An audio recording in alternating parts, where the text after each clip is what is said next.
The text arrived on a quiet Tuesday afternoon while I was grading papers at my kitchen table. It was from my sister, Mandy. "Hey, can you watch the kids this weekend? Dan and I want to go look at houses by the lake." I stared at my phone, a cold wave washing over me. Dan, my husband, the father of my children, wasn't mine anymore. He belonged to her now. 8 months had passed since I discovered their affair. 8 months of heartbreak, therapy, and explaining to my kids why Daddy was living with Aunt Mandy.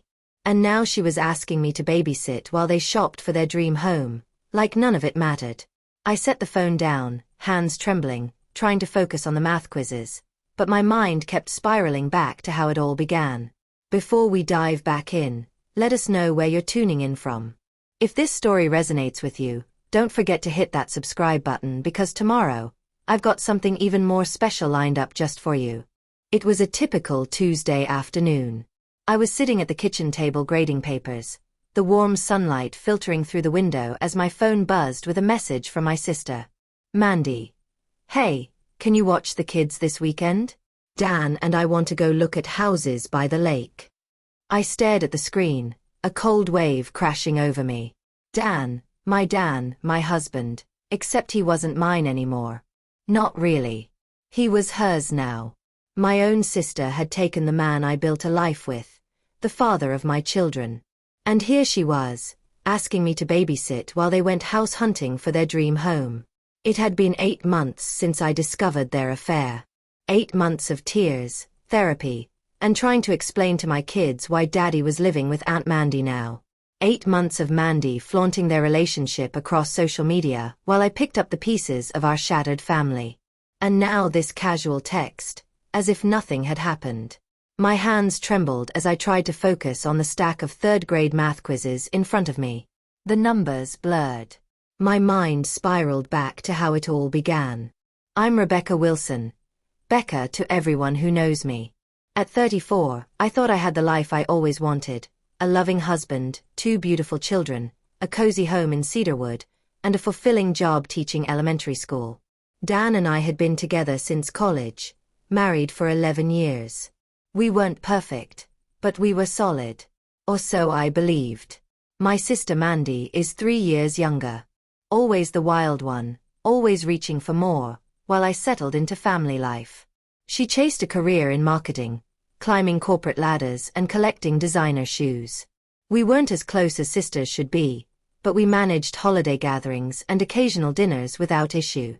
Or so I told myself. Looking back, I should have seen the signs. The way Dan's eyes lingered on her when she entered a room, how he laughed a little too enthusiastically at her jokes, the sudden business trips that coincided with her marketing conferences. But trust blinds you to what you don't want to see. It was an ordinary Thursday last spring when my world collapsed. I'd borrowed Dan's laptop to order gifts for Jack's birthday when a notification popped up. A hotel confirmation email for 4 nights at the Silver Lake Resort. The same weekend Dan claimed he had a financial advisor conference in Chicago. The same weekend Mandy mentioned a girls' trip. My stomach dropped as I opened his messages, something I'd never done before. And there it was. Months of conversations between them, intimate photos, plans for the future, complaints about me and our life. "Becca doesn't understand me like you do," he wrote. "We've grown apart. I'm just going through the motions." I sat frozen at the kitchen table, the very place where we'd shared family dinners for years, where I'd helped with homework, where Dan had once held my hand and promised forever. I didn't cry. Not yet. The shock was too complete. When Dan came home that night, I placed the laptop in front of him, open to the messages. His face drained of color. No denials, no excuses, just a quiet, "I'm sorry, Becca. I didn't want you to find out this way." As if there was ever a good way. The next weeks passed in a blur. Lawyers, custody discussions, uncomfortable talks with the kids. Jack, 9, understood more than I wanted. "Dad loves Aunt Mandy now, but he's supposed to love you," he said, confusion wrinkling his young face. Sophie, just 7, kept asking when Daddy would come home. I had no good answers. Dan moved out quickly, a hotel, then Mandy's trendy downtown apartment. They didn't even try to hide it. 2 months after the separation, they were Facebook official. 3 months in, attending family events as a couple. While I struggled to get out of bed some mornings, my grandmother Eleanor, Grandma Ellie to everyone, was the first to truly see my pain. At 78, Grandma Ellie was the family matriarch, strong-willed, wise, the founder of a successful antique business. She had always been my safe harbor. "Come to dinner Sunday. Just you and the kids. Peter will be there too," she insisted over the phone. Peter, my uncle, my father's brother, had always been kind, though we weren't close. I almost declined. Social interaction felt impossible.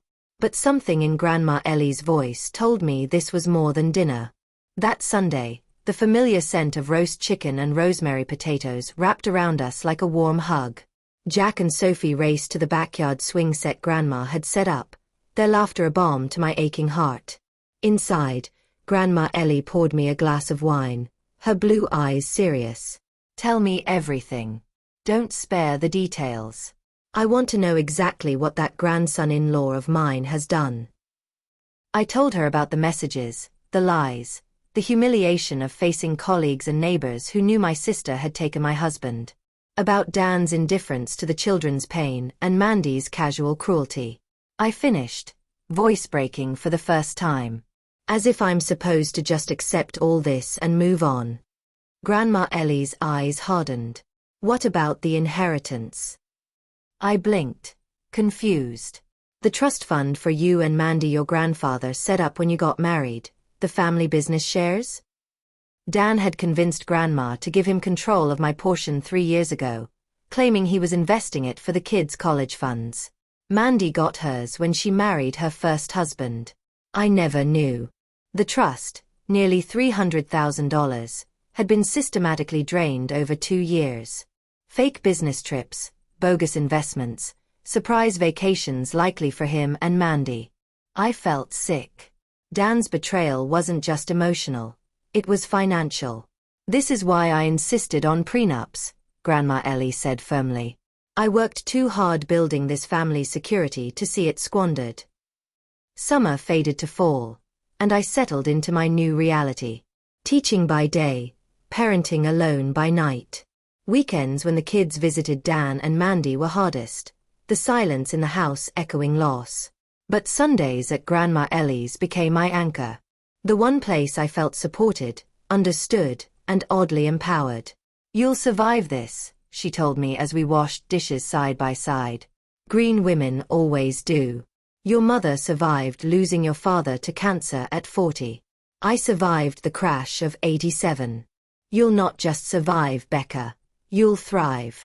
For the first time, I wanted to believe her. The days after that dinner with Grandma Ellie passed with a strange mixture of hope and heaviness. I was still reeling from the revelations about Dan and Mandy's financial deceit, but Grandma's determination had sparked a fire within me. I couldn't let them get away with this. Not for me, but for Jack and Sophie. I began by meeting with Lawrence, Grandma's trusted attorney.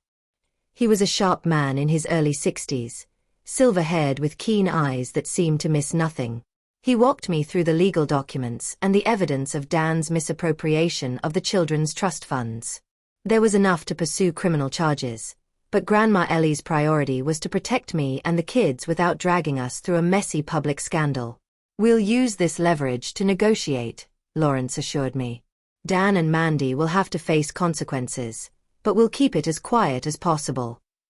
I nodded, feeling a flicker of control return to my life. At school, my colleagues noticed the change too. The tired, defeated version of me was slowly replaced by someone more composed, more focused. I threw myself into teaching, finding solace in the children's eager faces and the simplicity of lessons. Yet, even amidst lesson plans and classroom chatter, my mind often wandered back to the storm brewing at home. Dan sent occasional texts, thinly veiled threats and attempts at manipulation masked as concern. Mandy's messages were more persistent, demanding that I fix this, before it spiraled into a full-blown family disaster. I refused to respond. I was done being the peacemaker. I was done sacrificing my own well-being for people who showed no respect or loyalty. One crisp November morning, I found myself on the dock at the lake house Grandma Ellie had gifted me and the children. The property was a hidden gem, 5 acres of peaceful shoreline with a cozy cabin that had once belonged to a caretaker. Standing on the wooden dock, I breathed deeply, the fresh scent of pine and water calming the turmoil inside. Uncle Peter joined me, his presence steady and reassuring. "She's right, you know," he said, nodding toward the lake. "This place has something special. It's not just about the land or the cabin. It's about what you build here, your peace, your new life." His words settled like a blanket over my worries. For too long, I'd defined myself by what I'd lost. Now, maybe I could start focusing on what I could gain. Back at Grandma Ellie's house, we held a family meeting with Lawrence and Uncle Peter. Mandy arrived, eyes sharp, trying to mask the nervousness that rippled beneath her confident facade. I saw past the act. This was a woman cornered, faced with the weight of her choices. Grandma Ellie was firm. "Mandy, Dan, you've made decisions that hurt this family. That has consequences." Lawrence laid out the terms clearly. Cease all legal challenges to the estate, return the misappropriated funds with interest, and sign agreements waiving any future claims. A small trust would remain for Mandy, but it was conditional. Mandy protested loudly, claiming betrayal and injustice. But beneath the anger, I caught a flicker of fear. She knew losing the family's favor meant more than just money. It meant losing control. 5 days, Grandma said decisively. "That's all the time you get." After the meeting, Mandy asked to speak with me alone. We moved to the sunroom, a glass-enclosed space overlooking the garden, filled with plants and light. She paced, frustration simmering beneath her calm exterior. "This is insane," she said finally. "We're family, Becca. Sisters. We should be able to talk. Not this war." I looked at her steadily. "Family doesn't mean you get to hurt me and the kids without consequences." She sat down, vulnerability breaking through. "I didn't mean for any of this to happen.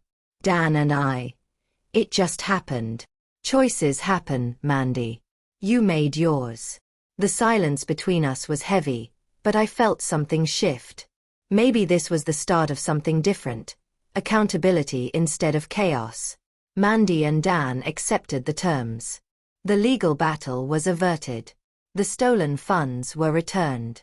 The lake property was mine to keep, a tangible symbol of new beginnings. Yet, as the dust settled, I felt an unexpected emptiness. The sister I'd once known was now a stranger. The hope for reconciliation dimmed, replaced by a cautious boundary drawn firmly in the sand. In the following weeks, I poured myself into the online expansion project for Green Antiques, Grandma Ellie's family business. Uncle Peter mentored me patiently, explaining the art of antique valuation, introducing me to vendors, and guiding me through inventory management. I discovered a new passion in curating pieces for the website, writing detailed descriptions that told the stories behind each item. My teaching skills transferred perfectly to this work, organizing information, communicating clearly, and managing projects. The job gave me a sense of purpose beyond motherhood and heartache. I was becoming more than what the betrayal had tried to define me as. At home, Jack and Sophie adapted well to their new school, thriving in the smaller community and outdoor-focused curriculum. Jack joined the science club and developed a love for robotics, while Sophie blossomed in art classes, filling sketchbooks with drawings inspired by the lake and woods. Dan's visitation schedule remained the same, but his presence was more distant. He stayed civil, focused on logistics rather than relationships. Mandy was absent, their lives moving forward in parallel, disconnected from mine and the children's new world. One day, as the first snowflakes of winter drifted outside the cabin windows, my phone rang. The screen lit up with an unfamiliar Chicago number. "Becca, it's Dan," he said, voice rough with distance and something I couldn't quite place. Regret, maybe. He wanted to wish the kids a Merry Christmas. We talked cautiously, sharing updates about the children, careful to avoid the past yet acknowledging the present. He told me about his new job, the move to Chicago, and his hope to be a better father. Then, unexpectedly, he asked if the kids could visit him during spring break. The offer surprised me, but I didn't reject it outright. We would talk to Jack and Sophie, see how they felt. Maybe this was a chance for all of us to find some kind of peace. That Christmas Eve at the cabin, as the fire crackled and the children laughed in new pajamas, I felt a quiet gratitude. For the family I was choosing to build, one grounded not in betrayal or broken promises, but in resilience, honesty, and love. Grandma Ellie raised her glass. To new beginnings, she said. To the family we choose, not just the one we're born into. I clinked my glass to hers, the future uncertain but full of promise. Winter settled over the lake cabin with a hush, coating the trees and shoreline in crisp white snow. The cold air bit sharply, but inside the cabin, the fire's warmth and soft lamplight created a sanctuary from the world outside. This place, once foreign, had slowly become home, not just to me, but to Jack and Sophie as well. Watching them thrive in this new environment was a balm to my soul. Jack, always curious and methodical, had thrown himself into his new school's science and robotics clubs. He quickly made friends, bonding over shared projects and competitions. His eyes sparkled with excitement as he showed me a model robot he'd helped build. Sophie's artistic talents flourished too, nurtured by a passionate art teacher who encouraged her to enter regional competitions. Her sketchbooks filled with birds, trees, and the lake's shimmering water. Life had settled into a fragile but hopeful rhythm. Dan's visits continued, one weekend a month, spent mostly at a nearby hotel rather than our home, which made the encounters less charged. Our communications were practical, limited to schedules and logistics. Yet the kids' relationship with him remained intact, even growing in small ways. When Dan asked if they could visit him in Chicago during spring break, I felt a complex swirl of emotions: hesitation, hope, worry. But after discussing it with Jack and Sophie, I agreed. I wanted them to have a relationship with their father, even if Dan and I couldn't reconcile. The trip to Chicago was surprisingly positive. Dan took the children to museums, the aquarium, and parks, showing a sincere effort to be part of their lives. Hearing their excited stories afterward and seeing their faces light up made me feel cautiously optimistic. Maybe, despite everything, some bridges could be rebuilt.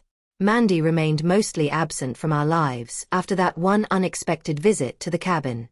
Her vulnerability during that conversation was genuine, but also fragile. I wasn't sure if she was truly ready for change or still caught in old patterns of manipulation and self-interest. I resolved to keep my guard up for the sake of my children but left the door ajar for a future where forgiveness might be possible, on my terms and timeline. At work, my role with Green Antiques expanded significantly. Balancing part-time teaching with managing the online expansion and overseeing the publishing venture was challenging but fulfilling. It engaged my mind in new ways, weaving together my organizational skills, eye for detail, and love for storytelling. I discovered a new professional identity that didn't rely on my past but built on my strengths. Uncle Peter remained a steady presence, mentor, confidant, and friend. His wisdom, patience, and unwavering belief in me were anchors in this new life. I leaned on him often, grateful for his guidance as I navigated unfamiliar territory. Spring arrived with thawing earth and blooming wildflowers, breathing life into the forest surrounding the cabin. Weekends became adventures, hiking trails, fishing with Jack, watching Sophie sketch the wild birds and plants. The lake, once frozen and still, now danced with sunlight and gentle waves. The cabin had evolved from a refuge into a vibrant home, filled with laughter, creativity, and hope. One warm spring evening, Grandma Ellie and I sat on the porch wrapped in cozy blankets, sipping herbal tea as the sun dipped behind the trees. She looked at me with proud eyes and said softly, "You've done more than survive, Rebecca. You've grown into the woman I always believed you could be." Her words struck a chord deep within me. I realized I was no longer the woman weighed down by betrayal, loss, and doubt. I was whole, scarred, yes, but stronger and wiser for it. Every hardship, every painful choice, had forged a resilience I hadn't known I possessed. By summer, the children's laughter filled every corner of the cabin. Jack's robotics team won their first regional competition, and Sophie's paintings earned praise at the local art fair. I found myself fully immersed in green antiques, embracing projects that challenged me and brought a sense of accomplishment. The relationships with Dan and Mandy remained complicated. While Dan continued to be a consistent father figure, our interactions were businesslike and cautious. Mandy stayed distant, her occasional messages unread and unanswered. Some wounds, I understood, took more than time to heal. One clear summer night, standing on the dock as the stars shimmered overhead and the lake mirrored the endless sky, I felt a profound sense of peace. This life, imperfect, messy, but authentically mine, was something I had fought for and earned. The future was uncertain, but for the first time in years, I faced it with hope rather than fear. The past had shaped me, but it no longer defined me. I was ready to choose my own path, guided by strength, love, and the promise of new beginnings. The first days of autumn were crisp and clear, carrying with them the promise of change. The lake cabin had settled into its rhythm with the seasons, and so had we. Jack and Sophie thrived in their new school, finding friends who shared their interests and a community that embraced their quirks. Jack's enthusiasm for the science club was contagious. He proudly showed me the model rocket he was building, explaining the physics behind each part with the kind of excitement that reminded me why I loved teaching. Sophie's art blossomed, her sketches filling entire notebooks, birds, trees, and the ever-changing water that surrounded our home. I was finally starting to feel like myself again. My part-time role with Green Antiques expanded quickly as I threw myself into the challenge of bringing the family business into the digital age. Curating collections, writing detailed descriptions, and managing the online store was engaging and rewarding in a way teaching had never quite been. The stories behind the antiques, the histories and lives they represented, fascinated me, and I loved sharing that passion with customers around the country. Uncle Peter became my mentor, patient and supportive, walking me through the complexities of antiques, business, and family legacy. Yet beneath the surface, the tension with Dan and Mandy lingered, a quiet but persistent undercurrent. Dan's move to Chicago created physical distance but no emotional closure. His calls were polite but guarded, and his visits with the kids followed a strict schedule, careful not to upset the fragile truce between us. Mandy was a ghost in our lives, only present through whispered family gossip and rare, strained messages. Until one cold October afternoon when everything shifted. I was working in the kitchen, the golden light of late afternoon pouring through the large windows, when I heard the crunch of tires on gravel. My heart leapt. There was only one person who drove that distinctive red convertible. Mandy. She looked different. Gone was the flawless, confident woman I remembered. Instead, she wore simple jeans and a sweater, her hair shorter, her face bare of the usual makeup. Vulnerability softened her features, and for a moment, I barely recognized her. She came inside without waiting for an invitation and sat at the kitchen island, clutching the warm mug I handed her. We talked, awkwardly at first, then more openly. She told me about the breakup, the final unraveling with Dan and the reasons behind it. "It didn't work out," she said quietly, voice tinged with bitterness and regret. "He's moving to Chicago for a fresh start. I'm trying to fix the mess I made." There was no excuse, no defensiveness. For the first time, Mandy admitted to the patterns of envy and selfishness that had driven her for years. The constant need to compete, to have what others had, even if it meant hurting those closest to her. She told me about therapy, about trying to understand herself and her choices, about wanting to be better. Her honesty took me by surprise. In all our years of fighting and fractured sisterhood, she had never spoken so openly, so vulnerably. I wasn't sure what to say at first. Forgiveness felt distant, almost impossible, but listening, really listening, to her words softened something inside me. Maybe there was room for a new kind of relationship, not one of rivalry or resentment, but of cautious rebuilding. She left soon after, her departure as sudden as her arrival. Before she went, she asked if Grandma Ellie knew she'd been here. I said no, this was her idea. Maybe, I thought, this was the beginning of accountability, however small. Grandma Ellie was unsurprised when I told her about Mandy's visit. She shared that she had arranged for Dan's job offer in Chicago, a test of their relationship that had apparently succeeded in ending it. If it was real, it would have lasted, she said simply. Sometimes the hardest actions clear the way for the right path. We agreed it was too soon to expect reconciliation, but maybe someday, something new could grow from the ashes. Winter's first snow arrived with silence and beauty, wrapping the lake in a blanket of white. We embraced the season fully, skating on the frozen lake, building snow forts, and sipping hot chocolate by the fire. Our first Christmas Eve at the cabin was intimate, a small gathering of just the kids, Grandma Ellie, Uncle Peter, and me. It was a celebration of survival and new beginnings, of love chosen and boundaries respected. That night, as the fire crackled low and the stars glittered over the frozen lake, I sat on the dock reflecting on the year past. The journey had been painful, full of loss and betrayal, but also growth and unexpected gifts. I wasn't the same woman I had been. I was stronger, clearer, and more determined to live life on my own terms. For the first time in a long time, the future felt bright. Winter arrived softly but surely, cloaking the lake and surrounding woods in a pristine quilt of white. The water near the shore froze in delicate, lace-like patterns, the ice catching the pale winter sun and sparkling like scattered diamonds. The heavy snow muffled the usual sounds of the forest, creating a hush that felt like a gentle invitation to slow down and breathe. It was as if the land itself was resting, gathering strength for the spring to come. Inside our cabin, the atmosphere was warm and filled with life. The scent of burning wood mingled with faint hints of cinnamon and pine from the candles I'd lit that morning. Jack and Sophie were tucked into their cozy beds, their soft breathing a steady rhythm in the quiet house. The glow from the reading lamps bathed their rooms in soft pools of light, Jack's walls adorned with posters of fish and robots, Sophie's space a sanctuary of pastel drawings and collected feathers.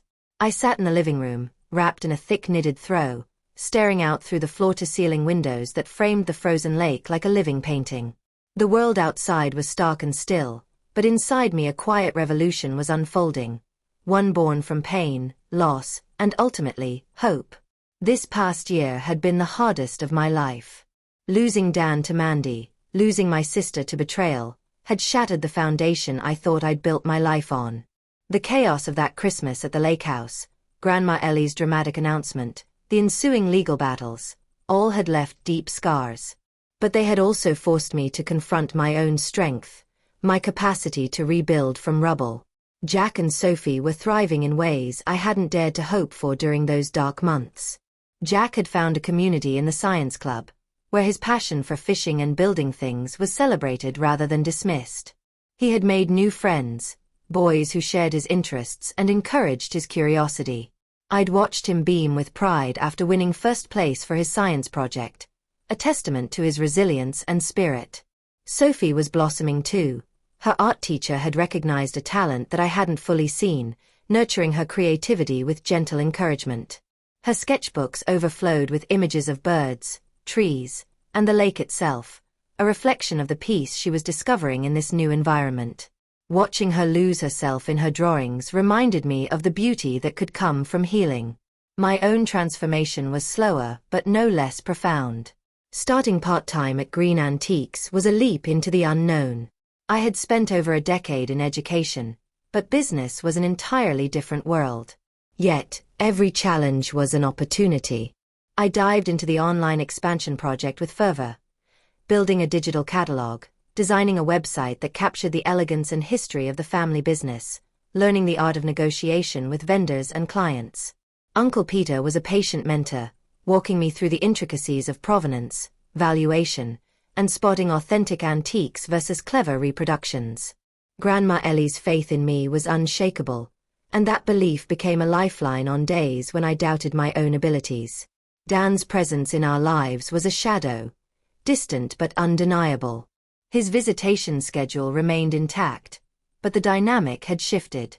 Instead of family weekends filled with warmth and laughter, his time with the kids was compartmentalized into hotel stays and day trips.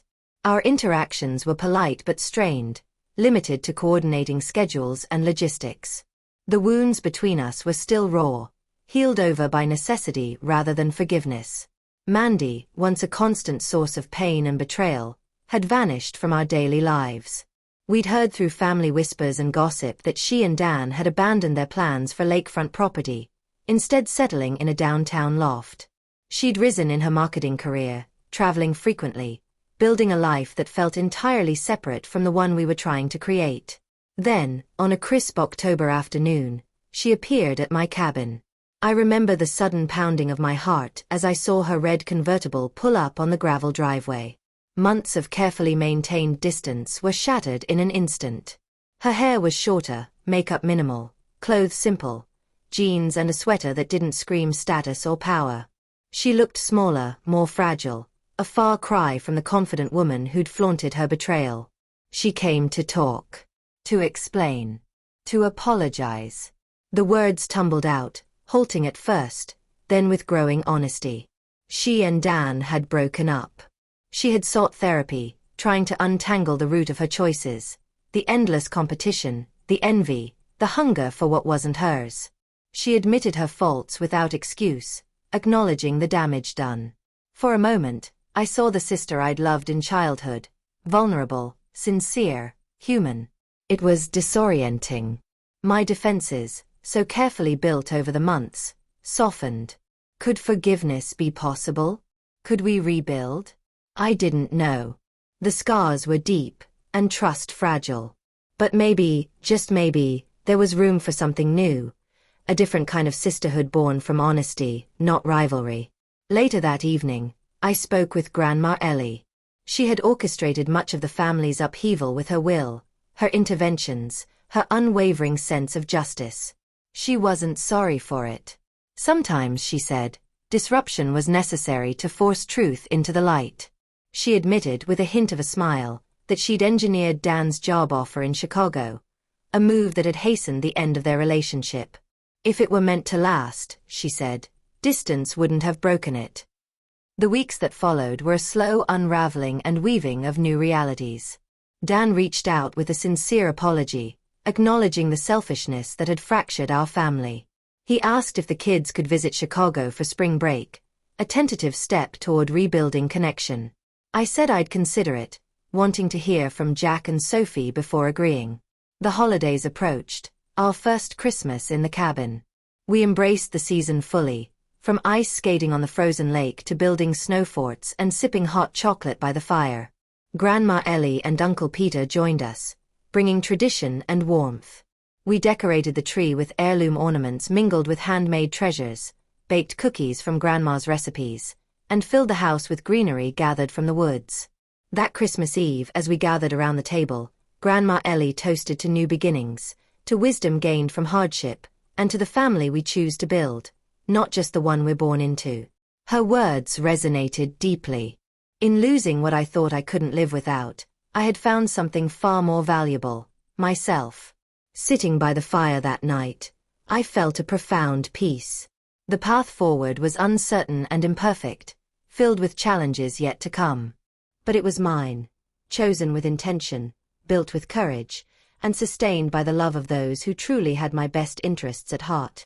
I was no longer just a daughter, a sister, a wife, or a mother defined by loss and betrayal.